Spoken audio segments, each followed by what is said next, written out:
Hello YouTubers, you're in a new Hidden Gems, and today I'm going to be discussing the 1992 film Sidekicks. Here we go. Sidekicks is directed by Norris. It stars Beau Bridges as Jerry Gabrewski, Jonathan Brandis as Barry Gabrewski, Mako as Mr. Lee, Julia Nixon as Noreen Chan, Joe Piscopo as Kelly Stone, Danica McKellar as Lauren, and Chuck Norris as himself. Sidekicks follows a bullied teen named Barry, who is an asthmatic kid having trouble in life. He lives with his father, a computer programmer in Texas. Barry is struggling to get by in life, dealing with his rough school life, bullies, as well as his health. Barry's only source of enjoyment is fantasizing that he is with Chuck Norris. Barry becomes sick of getting picked on by the bigger guys, and decides to learn karate, in hopes of one day meeting the great Chuck Norris, his idol. Yeah, that's pretty much what Sidekicks is about, and the director and cast and crew. I first caught this film in the late 90s on Encore before it joined the Stars package, and I loved it. I live in Texas, just like the main character, and when I was younger, I was a really severe asthmatic. I kind of still am, but I got it under control now where I don't need an inhaler. But as an aspiring filmmaker and just storyteller, I was that kid in Sidekicks. I lived in Texas, I was a severe asthmatic, and as an aspiring filmmaker and storyteller, I always daydreamed about the movies. And I love this film. It's one of those unique films that I feel like is overlooked. It's only been on VHS, hasn't had like a DVD or Blu-ray release. And I wonder why. It's not the best movie ever, but I think it's up there. It's almost like a hybrid of Last Action Hero meets Karate Kid. And I love it. I mean, it's a very well done movie. It has that 90s magic to it. And I just love the performance by the actor, the main character in this. Not only when he's like an asthmatic, but also when he's daydreaming. They go through different scenarios of like the Old West, Vietnam War setting, them in an action movie with mullets. Like, it's just so awesome that he's basically like daydreaming these different action movies within his head. And that also pertain to the struggles he's going through in life. I like Beau Bridges as a dad. I mean, it's Beau Bridges, as Jeff Bridges' brother. And there's also a theme with his character about not paying enough attention to his son and always working all the time. And there's a message to be seen in that part of the film as well. The cast does a pretty good job. His girlfriend is the one from the Wonder Years. Yeah, and then his mentor is Mako. He was in Conan the Barbarian, Highlander, The Final Dimension, many films. He's in RoboCop 3. He's in a lot of films, but I like him. He's like the Mr. Miyagi of this film. He's like mentoring this kid. But yeah, I like the story. Jonathan Brandis does a great job as this character. It's sad before his death. He was in a lot of other films, Ladybugs with Rodney Dangerfield and a whole bunch of stuff. But Norris does a good job directing. He's a brother of Chuck Norris, and Chuck Norris actually did this film as a favor to his brother. So I find it kind of cool, and you could tell because there's just a lot of passion to this project. But I like it. It's very different. It's not your usual kid. Sure, he gets bullied. He's an asthmatic, but he's something about him feels very everyday. Maybe it's just me reading into this. I was that kid in Sidekicks again, and I was even into karate for a short time in the late 90s as a child. So yeah, this film has a very special place in my heart, and I think we're all daydreamers. We can relate to that.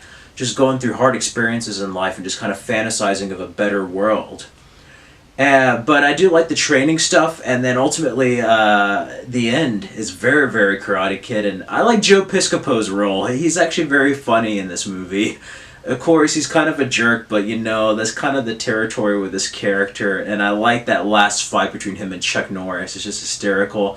When the main character meets Chuck Norris face to face, and his reaction is just priceless. And that last part where there's like bricks lit on fire, and he has to like karate chop his way through there is just nuts. But yeah, it's an enjoyable film. It's a feel-good film, and I love the message at the end where he's just like, you know, dreams do come true if you believe in them enough.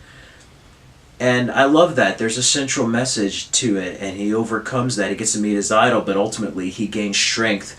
Our main protagonist goes through a character arc throughout the film.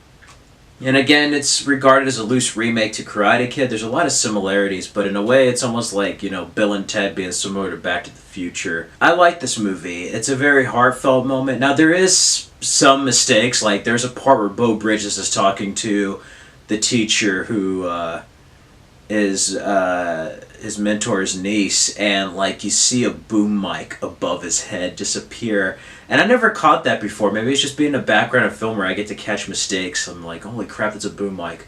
But, yeah, ultimately, I like the movie. It's an overlooked film, and not many people know about Sidekicks. Last Action Hero is also one of those films that wasn't really known about, but I feel like it's kind of gone a cult following. But Sidekicks, there definitely needs to be a re-release of Sidekicks. It's one of the better Chuck Norris films, and it's PG-13, so it's like for all audiences, and I like it. I like it a lot. Speaking of Chuck Norris, Alan Silvestri does the score to this. He also did it for the Delta Force movies, which Chuck Norris was in. So I find that cool. But yeah, overall, it has a good story, a good character.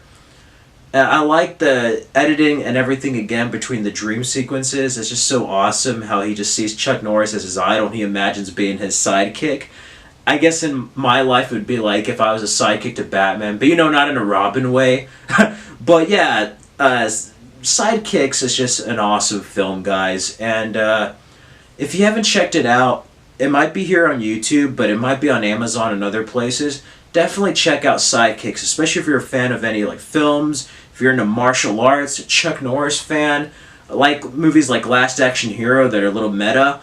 Go ahead and check out Sidekicks. It's a very, very, very, very overlooked film in my opinion. If I was to give Sidekicks a score, I would give it an 8 out of 10 and an A-. Sidekicks is among one of my highest recommendations and one of what I think is the most underrated films of the 90s. Yeah, Sidekicks is just one of those all-around great experiences. There's so many martial arts films around this time with the Karate Kids, Three Ninjas, Teenage Mutant Ninja Turtles, Mighty Morphin Power Rangers, Mortal Kombat films, Street Fighter, and Sidekicks has a good spot here with martial arts and just ultimately what it means to be a dreamer and having dreams come true and struggling through life. And I like that. And Jonathan Brandis gave a great performance, I thought, very, very overlooked. I liked him as this character. He conveyed all the struggles, the emotional moments, when he's getting strength, how he presented himself in the real life situations compared to his fantasies with Chuck Norris, where he's like in an action film.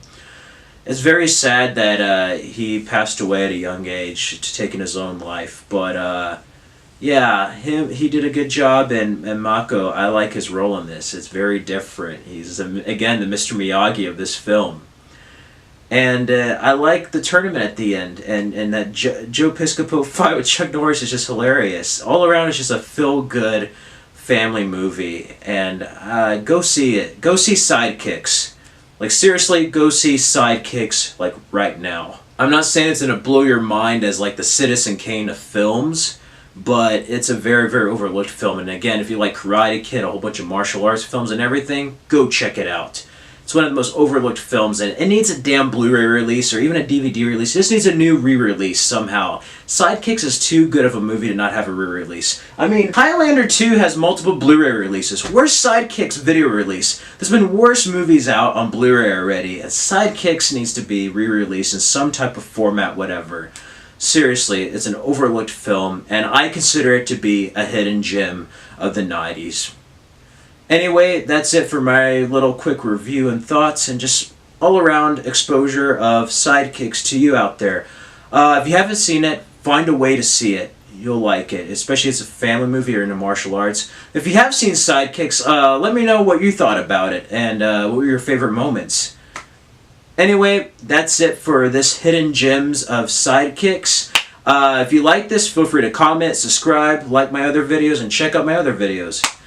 Till next time, on the next Hidden Gems, I'll be going over the 1985 film, Real Genius. It's a moral imperative.